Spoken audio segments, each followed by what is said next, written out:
Amigos de todo el país, ¿cómo están todos? ¿Cómo están? En el aire, en su televisor, hablan los líderes. Una audición con entrevistas y comentarios de actualidad. Mis primeras palabras son, como siempre, para dar fe de nuestra gratitud por su amable y firme audiencia, su audiencia de siempre. Iremos a unos comerciales para volver con nuestro invitado de hoy, que lo será el general José Miguel Soto Jiménez, exsecretario de las Fuerzas Armadas de la República Dominicana, escritor y político. Volvemos.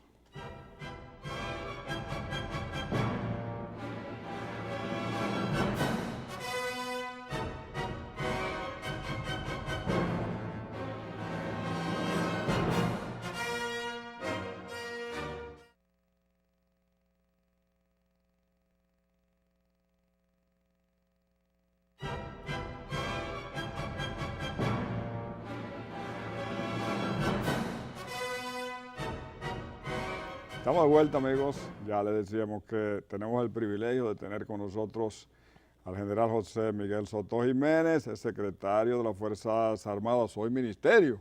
Saludos, general. ¿Cómo está? ¿Cómo está todo? Un honor tenerlo aquí, como siempre. No, y yo mostrar mi satisfacción de encontrarme en este espacio. Un saludo muy personal al amigo y a toda la teleaudiencia, un saludo muy dominicanista sobre todo. Bueno.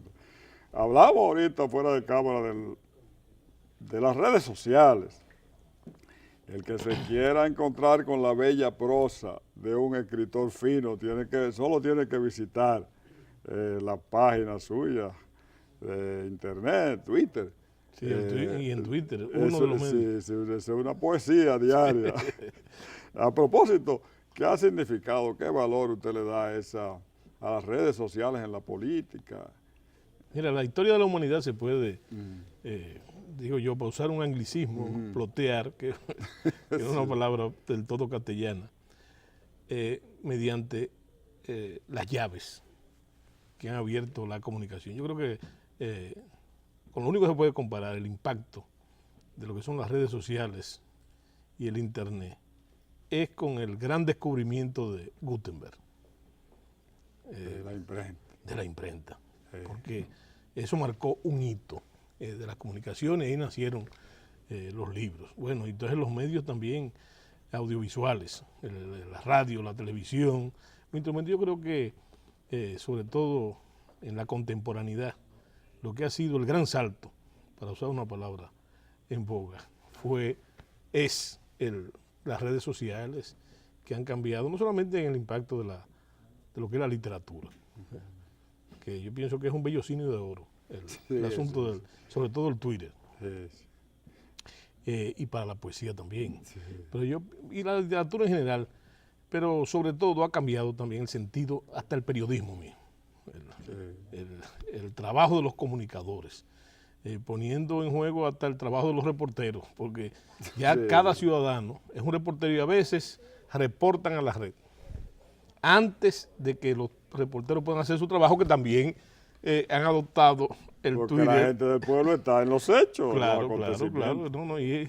Y si a eso incluimos lo que es entonces sus conexiones, sus interconexiones y facilidades, como es la fotografía, en este caso instantánea, y de muy buena calidad ya, en este sentido, entonces vemos la significación de las redes sociales. Y nosotros, que aunque usted es un hombre joven, pero nosotros en nuestras edades podemos darle una valoración especial, porque tuvimos la oportunidad, este es el hábitat de los jóvenes. Claro, el antes y después. Nosotros vimos el antes y después. Claro. Y eso no tiene comparación. Cuando teníamos que estar en una maquinilla, así poniéndole hoja para hacer... Tremendo, ¿no? Y comenzar por la escritura misma. Sí. La escritura misma, que fue el otro gran salto antes de la imprenta en las comunicaciones. Realmente estamos viviendo una época muy interesante. Gracias por lo de joven, ¿verdad? Había una frase que se usaba mucho en la época que yo era un mozalbete, que decían joven aún, ¿verdad? Joven aún. Eso sería Bueno, pues es una gran oportunidad nosotros poder ver ese antes y después que hacía referencia, porque podemos valorar Sí, sí, la profundidad del gran cambio. Y usted es un hombre joven, lo que pasa es que usted ha tenido una vida tan intensa y de tantos logros en la que parece que que tuviera más edad. Pero hablando de eso, de la literatura y de lo que significa, hay que hablar del lenguaje, y esta semana se ha movido, ha sido un tema recurrente en los medios, el problema del cuido o la forma de lastrada a fondo donde ha llegado el uso del idioma en nuestro país, ha tocado fondo. Sí. Y eso ya está preocupando, ya parece tardío, pero está preocupando a la gente. Que muchos creen que eso no tiene solución, otros piensan que el plan del gobierno de alfabetización puede tener un impacto en la mejora de eso. ¿Cómo usted lo ve? Mira, yo creo que el problema de la discusión, el tema de la discusión es interesante, pero hay que tomar en cuenta varios aspectos en eso, para tampoco llegar a la alarma tremendista. Yo pienso que sin tener afanes de puritanismo ni perfeccionismo, realmente la calidad del habla del dominicano, ¿verdad? Se ha deteriorado. Ahora bien, yo soy un preocupado, por no decir un estudioso, sobre la lengua. Es más... Esa es su naturaleza, ¿no? Es más, alguien dijo una vez, y lo ligo con mi gran pasión, que es el dominicanismo. Alguien dijo una vez que las naciones son como hablan. Ese es el perfil de identidad número 1. Es muy relativo hablar sobre la riqueza, tomando qué parámetros. Es muy frecuente oír, no, porque en tal sitio, para no mencionar el país, se habla un castellano. Bueno, pero hay que ver los parámetros también, porque en la misma raíz de nuestra lengua están pasando esos cambios. Sí. Esos cambios, vamos a llamarle así, esos cambios. Y además también esos tremendismos idiomáticos, así podemos llamarle. Pero yo quiero que se tome en cuenta una cosa. Cuando te decía que soy un preocupado de la lengua, un estudioso de la forma de hablar del dominicano, inclusive esa fue la herramienta que me llevó a ser miembro del número de la Academia de la Lengua, reflejado en mi obra, naturalmente. Sí. Hay que tomar en cuenta que cada época tiene su forma de hablar, y tú lo puedes notar, aún en los parámetros y los referentes de tu edad física, tú puedes verlo. El dominicano no hablaba como hoy hablamos hace 40 años, hace 50 años no hablaba igual. Pero lo mismo pasa, y ahí yo lo mezclo con todas mis preocupaciones históricas. Muchas de mis obras, para elaborarlas, han significado un trabajo de investigación bajo ese mismo parámetro. ¿Cómo hablaba el dominicano de la independencia? Para no ponerlo muy atrás. ¿Hablaba igual que el de nosotros? No hablaba igual que el de nosotros. El dominicano tenía una forma muy particular de hablar. Quizá usted puede hacer esa semejanza con el dominicano de la independencia y el dominicano de la restauración. Aunque hubo cambios importantes en la forma de hablar y los giros idiomáticos eran diferentes. Y en eso también los dominicanismos también evolucionan y cambian. A tal grado, y ya esto es un tremendismo, que yo me pongo a oír cómo hablan mis hijos. Y realmente a veces me da la sensación de que están hablando una jerga, ¿verdad? Poco inteligible. Pero hay que tomar en cuenta eso. El dominicano de la época de Concho Primo, por ejemplo, no hablaba igual que el dominicano de la independencia, y ellos no hablaban igual que nosotros. Sin embargo, en esos arrecifes de la lengua quedan varados lugares comunes que inclusive han llegado a nuestros días. Si tú haces un ejercicio, ya no histórico, sino musical, tú te pones a oír la letra de las piezas musicales de mediados y principios del siglo, tú vas a ver que hay palabras que usaba el dominicano, muchos de ellos dominicanismos, que ya no se usan. Y lo que no usa va muriendo. Yo creo que es una labor de los académicos preservar no solamente lo bueno y lo malo, todo. todo. Porque eso pasa también con las llamadas malas palabras. Las malas palabras que usaban los próceres de la independencia no son las mismas que usamos hoy en día. Es como la identidad. La identidad es una materia e información en continuo, donde los cambios se impactan. Lo preocupante, por ejemplo, no sé dónde leí, bueno, sí, fue un libro de Bruno Rosario Candelier, donde él hablaba del impacto de los extranjerismos. Yo recuerdo con la época de la revolución, de la izquierda revolucionaria, en la época de los 70 se hablaba de la transculturización del imperialismo idiomático, cómo se van imponiendo, ¿verdad? Y esa influencia es notoria ahora, sobre todo en la lengua que es la competencia precisamente del idioma castellano, que es el inglés. Por razones hemisféricas, políticas, inclusive de poder económico, tú vas a ver que tú abres un periódico y está lleno de anglicismos y de palabras norteamericanas. En algunos casos se justifica, porque tú sabes que se habla de lo que es el idioma técnico, ¿verdad? Entonces hay idioma técnico en el deporte, por ejemplo, en el deporte que nos apasiona, que es el béisbol, tú vas a ver que están llenos de anglicismo. Entonces, eso es una cosa. Y la otra es la vulgaridad.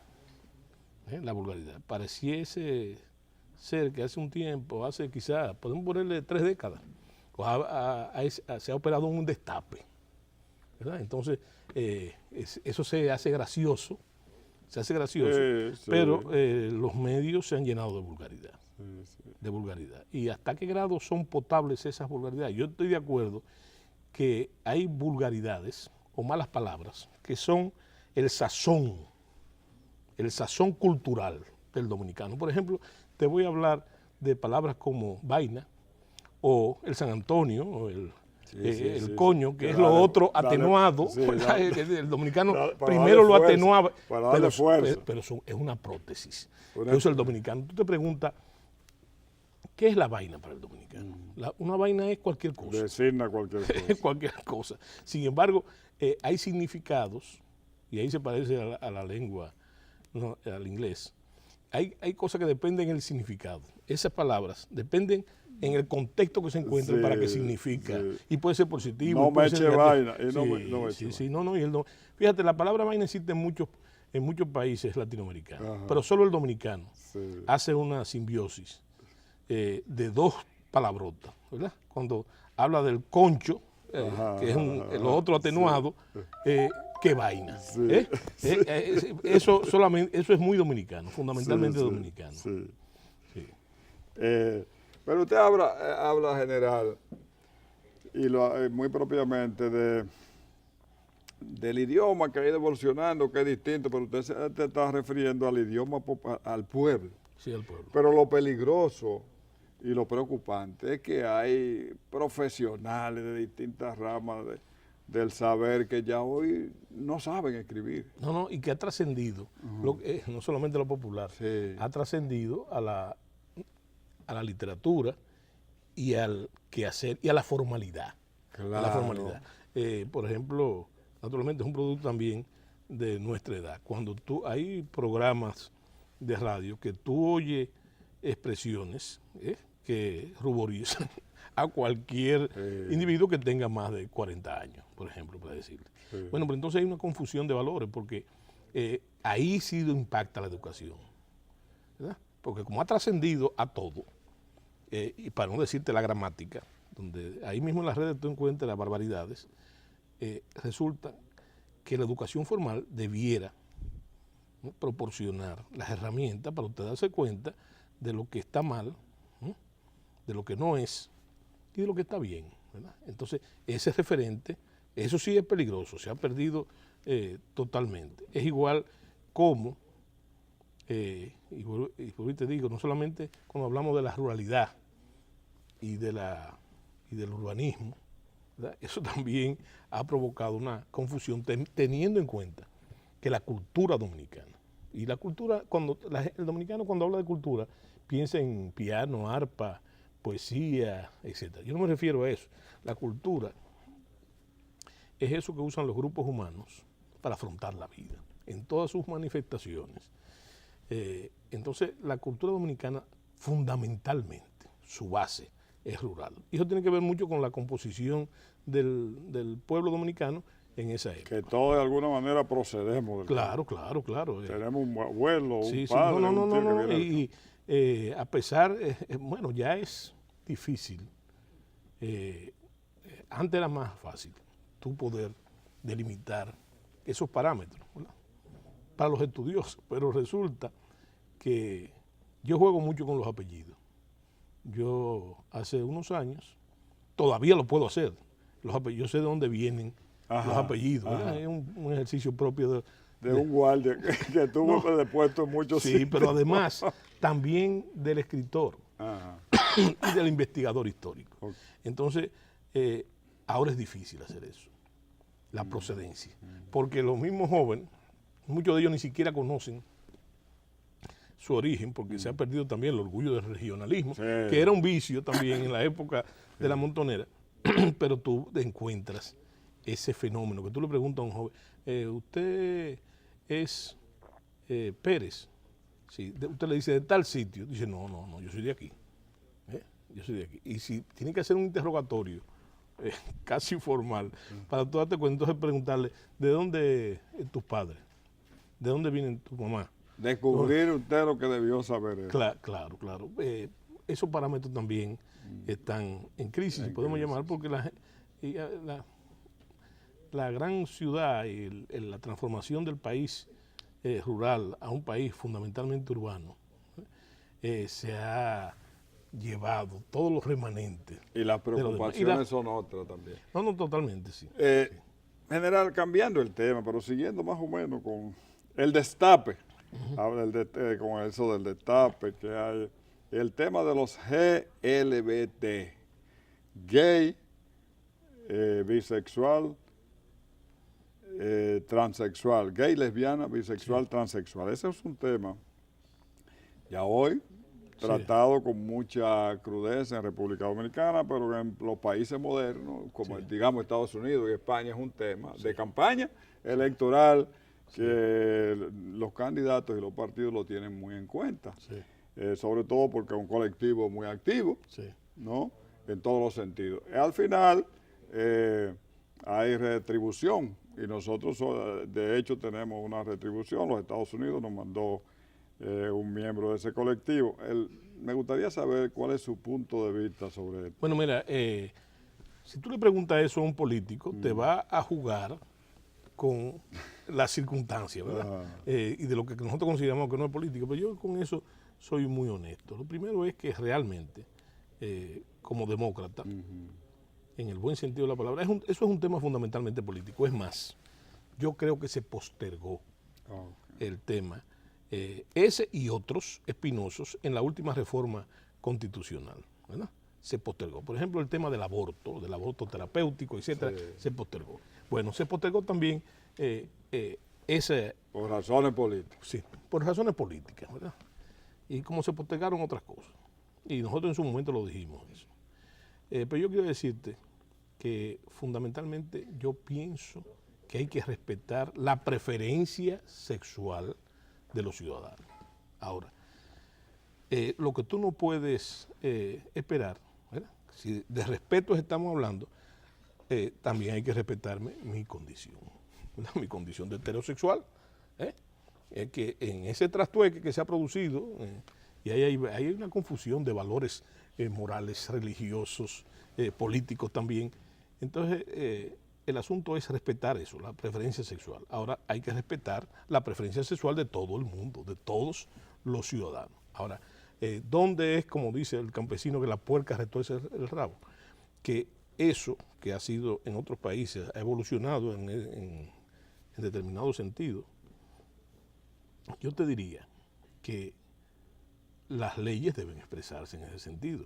Y la Constitución de la República no la escribí yo, la hicieron los legisladores, ¿verdad?, los representantes del gran colectivo. Entonces resulta el tema más espinoso, que hasta tú me le diste vuelta y no fui directamente. La presencia gay en las Fuerzas Armadas, ¿verdad?, en las Fuerzas Armadas.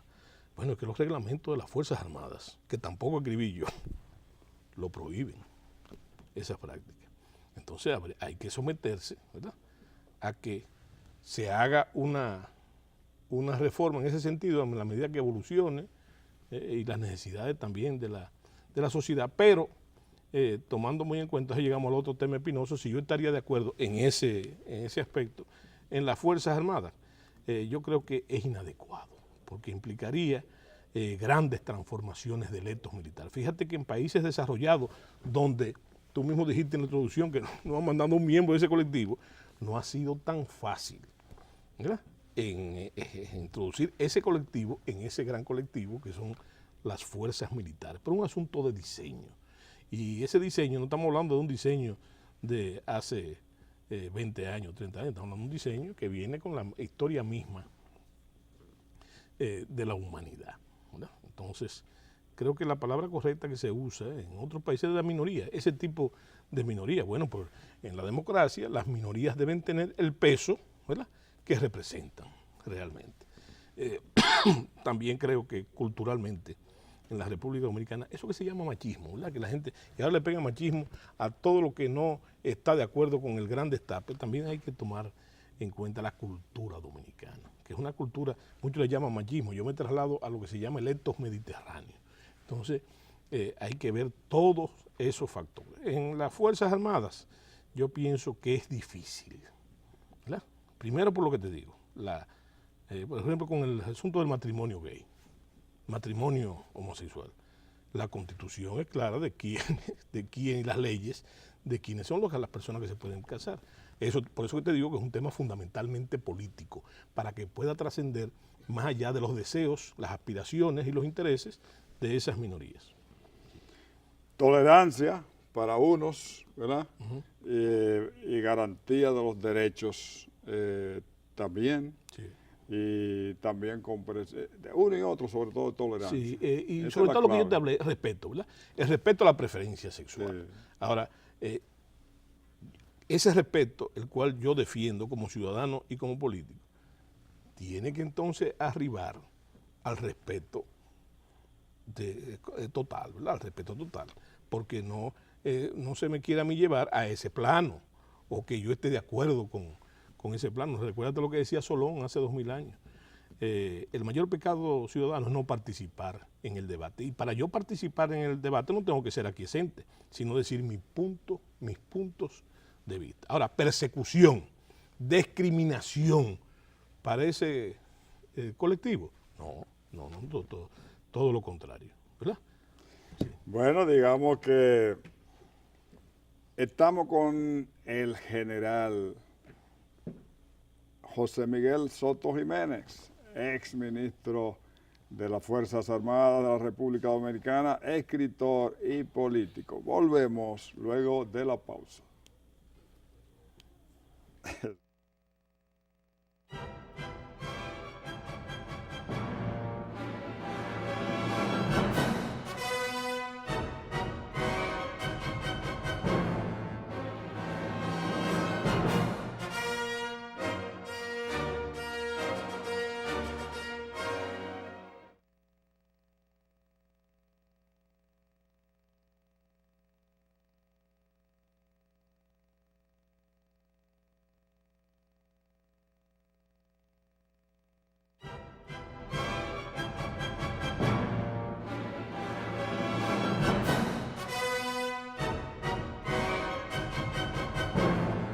De vuelta, amigos, con José Miguel Soto Jiménez, ex ministro de las Fuerzas Armadas de la República Dominicana. General, pues esta semana, y entrando en tema político, grueso, tanto de nacionales como con su vinculación internacional, ¿qué significado usted le atribuye a la visita de Ban Ki-moon? Bueno, una visita que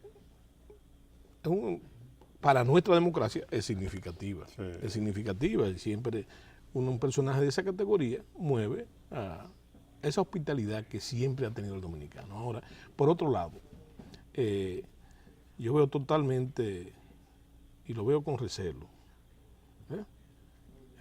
que no es tampoco una novedad, porque en otras épocas se ha hecho eso, que se quiera aplicar la presión al Estado Dominicano de un atributo que es fundamentalmente parte de su soberanía. Entonces, si la visita del señor Báquemo es propia, o hay que, como yo he visto en algunos medios de comunicación propia, de elementos, una articulación de la presión, entonces es inaceptable. Y de hecho, él lo tocó de forma abierta.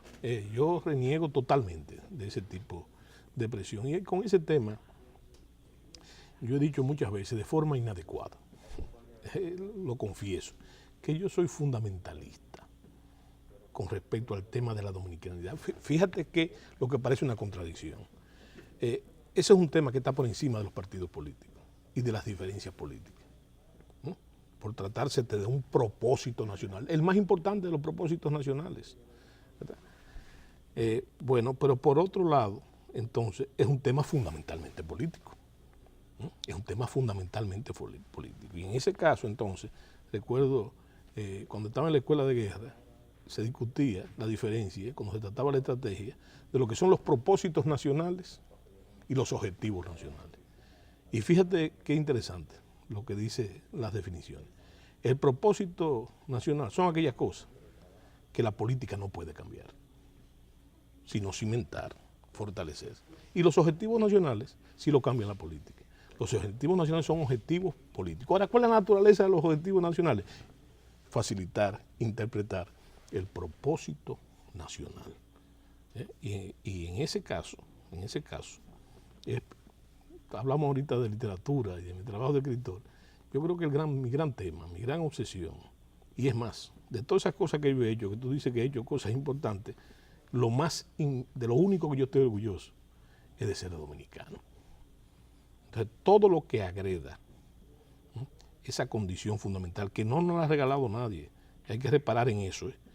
Nosotros no podemos regalar lo que nos ha costado al pueblo dominicano tanto sacrificio. Tanto sacrificio. Es más, nosotros existimos como pueblo. Y fíjate que no te digo como nación, como pueblo. Sí. Que fuimos pueblo antes de nación. Nosotros existimos en base a esa lucha por la dominicanidad. Y siempre cito, no me cansaré de repetir, la relación que tiene eso en la dominicanidad, la defensa. Lo que decía el poeta Miguel Torga, la patria es un pedazo de tierra defendido. ¿No? Y entonces en ese transcurrir de esa defensa contra todos los imperios, contra el imperio inglés, contra los franceses, contra los españoles, contra los haitianos que nos dominaron 22 años. Eso es lo que constituye, ese defender, ese transcurrir de la defensa es lo que constituye la dominicanidad. Entonces, ¿cuál es el deber ahora, más allá del belicismo, de la guerra? ¿Cuál es el deber del ciudadano? Defender eso que nos ha costado tanto, que ha sido tan caro a nuestros mayores. Ese es nuestro mayor tesoro. Entonces, eso no ahí no podemos entrar en dudas. Es más, la democracia es el debate, ese debate mismo que hay con respecto al tema haitiano, ese debate. Está hablando del debate interno. Sí. Es propio de la democracia. Ahora, no es como se quiere pintar, de que es la lucha entre dos facciones de la dominicanidad. No es así. Estamos hablando de un porcentaje mayoritario, y volvemos ahí al asunto de las mayorías, fundamentalmente mayoritario, donde las encuestas más conservadoras y los líderes de opinión más conservadores, inclusive que están en contra de esa dominicana, hablan de un 86%. Los más conservadores. Unifica todo el mundo. Entonces, y siempre ha sido así. El tema haitiano es un tema que cohesiona, siempre ha cohesionado la sociedad dominicana, aún en sus mayores debates y dilemas. Eso es un tema que lo ha cohesionado siempre. ¿Verdad? Y qué bueno que sea así. Qué bueno que la dominicanidad esté viva, precisamente en la defensa de esos atributos. Que nadie, ni siquiera el presidente de la República, nadie tiene el derecho, ¿verdad? Nadie tiene el derecho de jugar con eso. Te voy a poner un ejemplo interesante. Cuando se habla de que Trujillo fue nacionalista, ¿verdad? Y hay una discusión. Yo creo que Trujillo fue patrimonialista, pero que debe ser nacionalista. Una de las cosas que yo critico más es que Trujillo regaló un pedazo de tierra dominicana. Y me trae una anécdota famosa cuando los dos gigantes rojos, en la época de la Guerra Fría, en las relaciones sino-soviéticas, Mao Zedong le pidió reivindicaciones territoriales a Stalin, porque en una época pretérita Pedro el Grande conquistó parte del Pacífico ruso. Entonces, Mao aspiraba que por la identificación política se le hicieran concesiones territoriales, de devolverle territorio. Y Stalin le dijo que el terreno de la Unión Soviética era sagrado. Nadie tiene derecho a jugar con eso. Eso es una heredad que pertenece a las futuras generaciones dominicanas, que se ganó con mucho esfuerzo, con mucho trabajo. Inclusive, no solamente eso, del despojo de una realidad que nosotros no podemos jugar con eso. Naturalmente, sin tremendismo. Nadie está hablando de antecedentes execrables. En antecedentes execrables, nosotros siempre hablamos de lo que fue la matanza del 37, ¿verdad? Totalmente execrable. Eso no puede ser el antecedente de nuestro nacionalismo. Pero también si de eso se argumenta, esas cosas execrables las hicieron los haitianos primero con la República Dominicana, en una permanente agresión, ¿verdad? Y a la gente se le olvida entonces lo que fue el degüello de Santiago, el incendio de Asua, el degüello de Moca, se le olvida eso, se le olvida. Entonces, no estoy de acuerdo que ese sea el peso, te lo estoy diciendo como una referencia de lo que ha costado la dominicanidad. No, hay que estar en la conciencia recóndita del dominicano que reacciona con ese 86. Pero, no, y está vivo en la cultura. Déjame explicarte una cosa que es interesante, y en base al sufrimiento del pueblo dominicano. Hay que tomar muy en cuenta que en todas las épocas, ese ha sido, la dominicanidad está erigida, oye, a diferencia de muchas otras naciones en esa frontera. Esa frontera no es simplemente una frontera.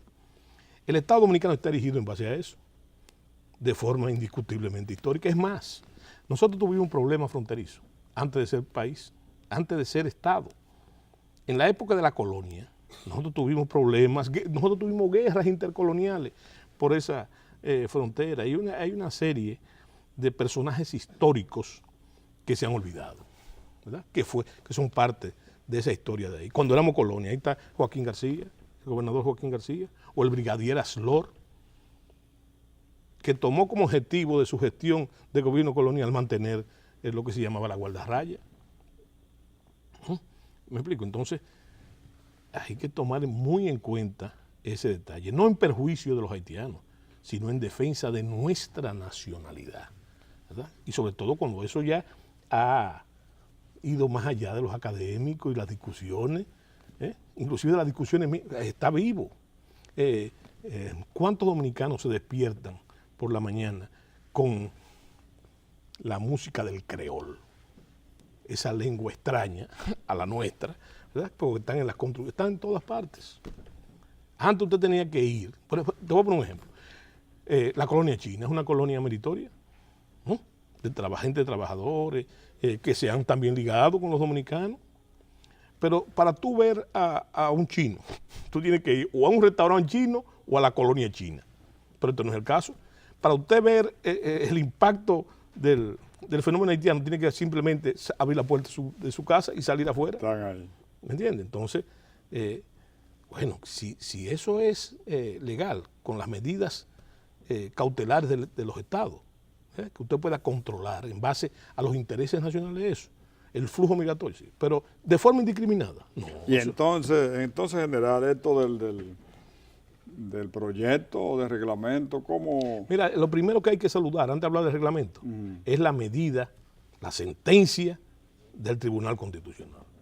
Darle la creencia que se merecen esos magistrados, aún con los que no votaron a favor, pero han hecho una de las cosas más importantes. Es un punto de inflexión. No solamente un punto de inflexión, sino que cumple con una de las tareas de los tribunales constitucionales, que es de sacudir la conciencia nacional y entonces el debate, ¿verdad?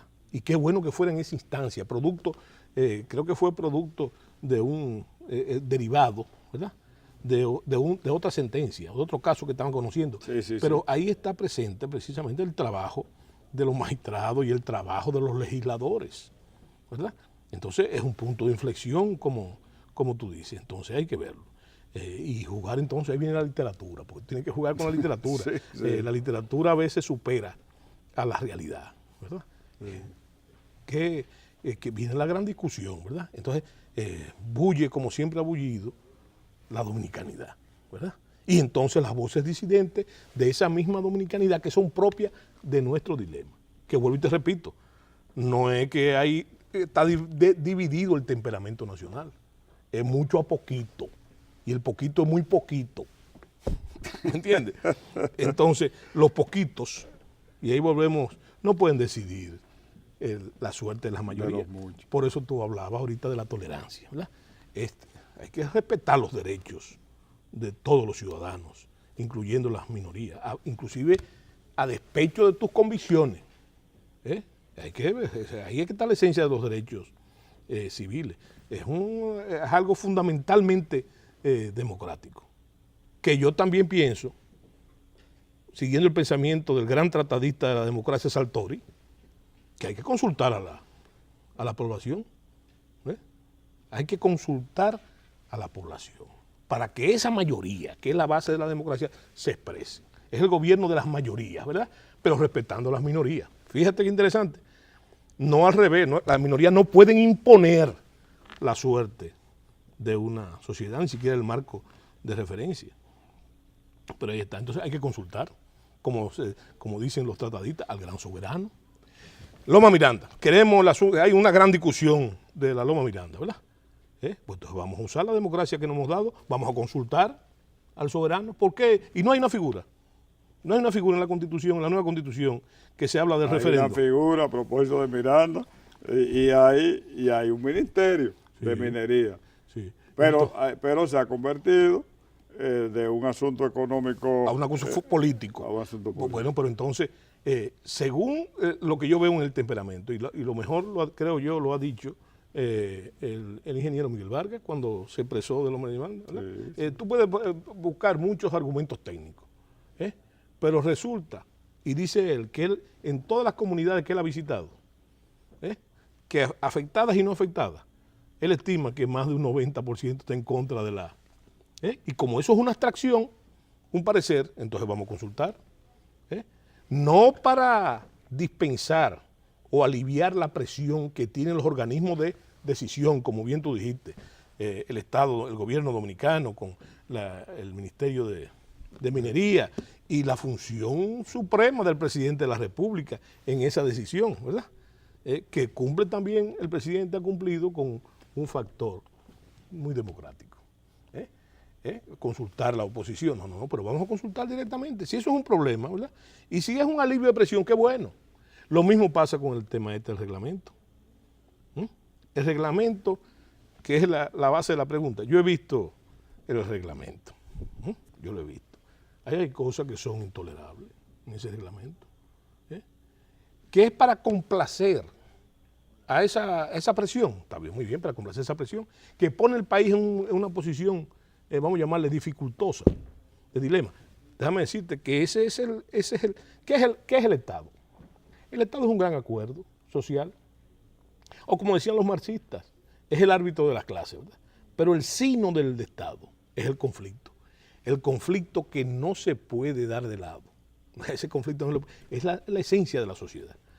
Entonces, vamos a consultar con el reglamento, simplemente vamos a ver lo que estén en desacuerdo. No, vamos a consultarlo. Porque hay cosas que contravienen. Para los organismos institucionales. Claro, porque ¿qué vamos a tener? Hay aspectos, y yo soy un profano porque no soy un entendido en derecho, en el derecho. Estamos hablando con el tema tema haitiano. Bueno, entonces, ahí hay cosas que chocan con la sentencia y chocan también con el aspecto de la Constitución. Entonces, ¿qué vamos a hacer? Vamos entonces a hacerlo pasar el mal rato. Pues al dominicano nos encanta el bochinche de llevarlo a esas instancias, las discusiones. No, vamos a consultar, vamos a consultarlo. El presidente ha dado un pie para eso, para que se consulten. Él no ha consultado a la oposición.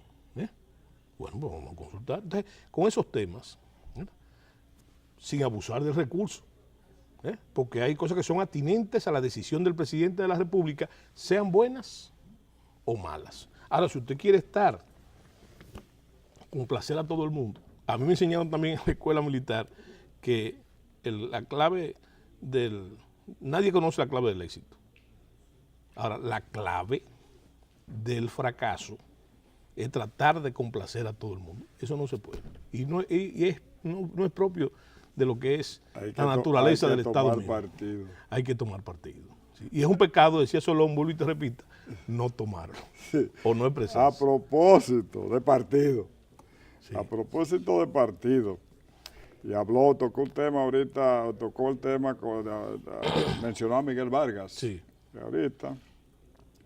Usted ha sido una de las anclas de Miguel Vargas en este trayecto de lucha con los disidentes del partido, ya ante la inminencia de un cisma Sí. Indefectible.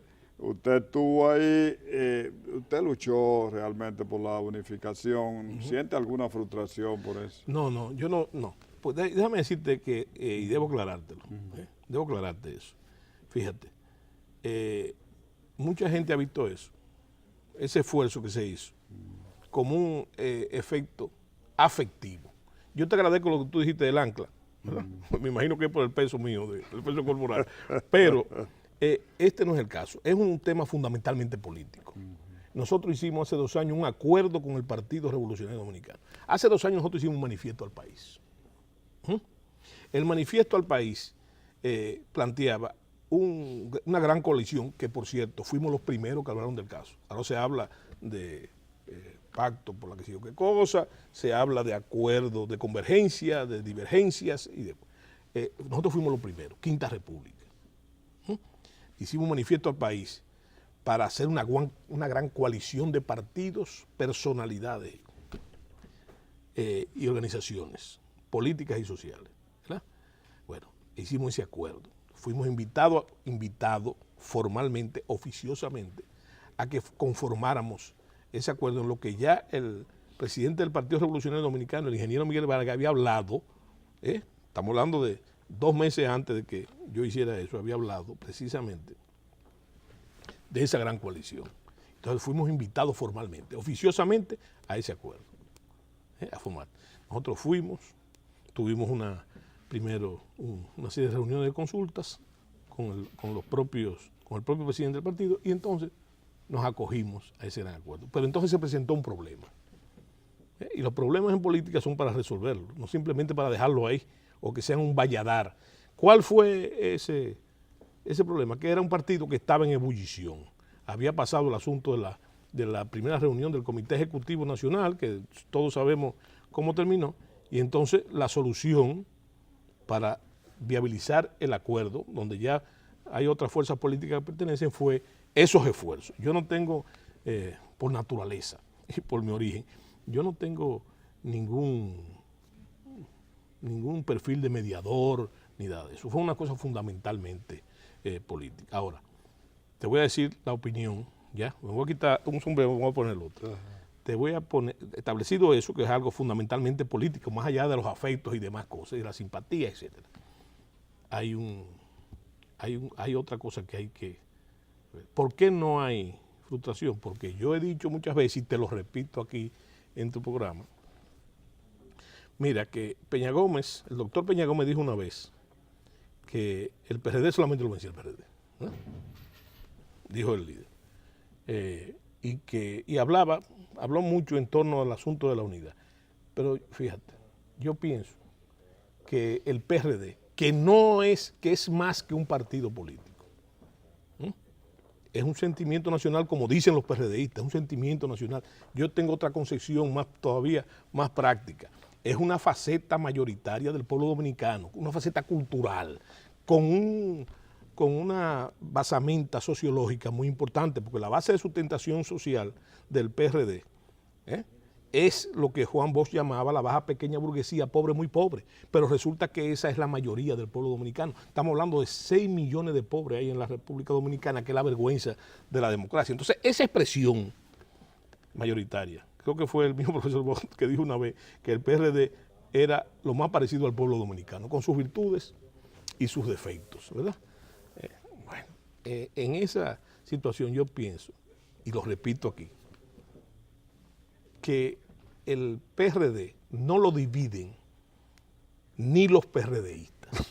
Oye, ni los PRDistas. Con todos los esfuerzos. No, es más, esos aprestos de división, ese ha sido por mucho tiempo la dinámica, ¿verdad? Ahora, yo pienso que sobre esas querellas, por eso es indivisible como fuerza política. Fíjate que lo que pasó en el 90. En el 90, fíjate que pasó a un tercer lugar electoralmente y pasado inmediatamente recobró su posición mayoritaria. Es el partido más votado. Entonces, en esa tesitura, yo pienso que hay que desarrollar la situación. Pero déjame concluir. Sí, okay. Hay que desarrollar la situación. La primera cosa que hay que desarrollar es que faltan 2 años para las elecciones. ¿Entiendes? Entonces, todos los aprestos, inclusive no solamente en el PRD, en el Partido de la Liberación Dominicana, en el Partido Reformista, ¿qué está pasando? Estamos actuando, inclusive en las mediciones. Se está hablando de preferencia de voto, etcétera. Ni siquiera de valoración. Estamos hablando de que faltan 2 años. Faltan muchos eventos por pasar, pero además falta la esencia de lo que es la lucha política. ¿Tú me entiendes? Lo que te estoy diciendo. Entonces, en ese yo tengo la convicción, por ser un preocupado, un interesado en la historia, ¿verdad?, que el PRD mantendrá esa posición cimera que ha tenido en la preferencia electoral dominicana y que hay que corregir por lo que no ha llegado al poder, siendo el partido más viejo, ¿verdad?, por lo que no ha llegado más veces al poder, ¿verdad? Porque hay...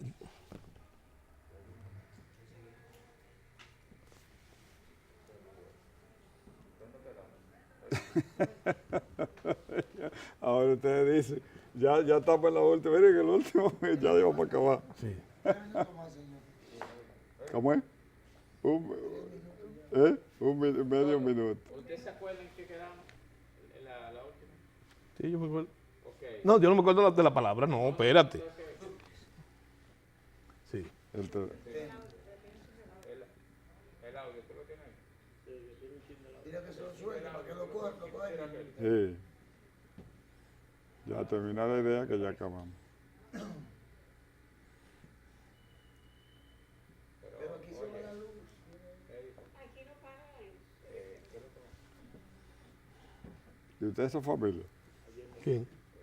No. No, ese es miembro de la Junta Política del partido. Ajá. Y un carpentoso. Tiene cuadro de guardia. ¿Fue guardia? No. Es que ya están todos. Mira, bicho del audio para que cojan el tema. Está bien. ¿Y entonces qué van a hacer? Pero él no recuerda lo último que dijo. Pero está bien, yo cojo la idea. Él coge la idea. Y cojo una palabra puente. Sí. Ustedes lo recuerdan perfectamente. Aquí lo dime. Sí. Él coge una palabra ahí. ¿Cómo fue? ¿Qué es lo que lo ha tirado? Está grabando. ¿Qué dice? No se oye aquí. Saquito, no se oye aquí. Preocupado, interesado en la historia, ¿verdad? Ajá. Que el PRD mantendrá esa posición cimera que ha tenido en la preferencia electoral dominicana y que hay que corregir por lo que no ha llegado al poder, siendo el partido más viejo, ¿verdad? Por lo que no ha llegado más veces al poder, ¿verdad? Porque hay... ¿Sabes? Porque Sí, ya. ya él lo coge ahí. ¿Te las enseño yo? Sí, todavía no. Entonces terminaste la idea y concluye. Si quieres caemos ahí. Aurelio, mirándolo a él. Sí. Y en eso se basa precisamente ese señalamiento que yo te hacía de por qué no ha gobernado más veces el PRD. Bueno, porque tiene, por esas mismas razones culturales que te decía, y su origen en la base de sustentación social de ese partido, tiene esas contradicciones propias, tampoco hay que ser tremendista, propias de la política. Entonces, Ese es el nuevo proyecto. Y tengo que mencionar de nuevo al ingeniero Miguel Vargas. ¿Cuál es el proyecto? Un partido disciplinado, donde prime la decencia en la forma de la dinámica política dominicana. Ese puede ser un punto de partida, que fue el punto de partida del profesor Juan Bosch con el Claro. Partido de la Liberación Dominicana. Ese fue su afán toda la vida. Sí. Bueno, siempre se quedan muchos temas, general, de tocar con usted. Muy grato y gracias a usted por haber Bueno, venido. gracias por la invitación. Amigos, ha sido la participación del general José Miguel Soto Jiménez, exsecretario de las Fuerzas Armadas, escritor y político. A él gracias por estar. Y a ustedes por estar siempre ahí con Hablan los Líderes. Hasta el próximo domingo.